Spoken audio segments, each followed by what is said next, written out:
امریکی صدر Donald Trump نے لاس اینجلس میں غیر قانونی تارکین وطن کے خلاف چھاپوں کے سلسلے میں پیدا ہونے والی بدامنی سے نمٹنے کے لیے 2000 نیشنل گارڈز کے اہلکار تعینات کرنے کا اعلان کیا ہے۔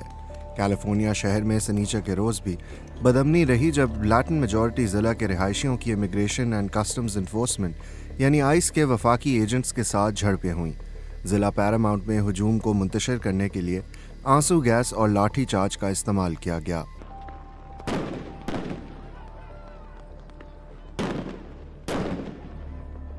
کیلیفورنیا کے گورنر گیون نیوسم نے ان چھاپوں کو ظالمانہ قرار دیتے ہوئے اس کی مذمت کی ہے۔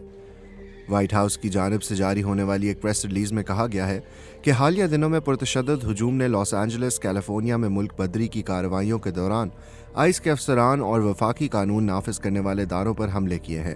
یہ کارروائیاں امریکہ میں غیر قانونی مجرموں کے حملے کو روکنے کے لیے ضروری ہیں۔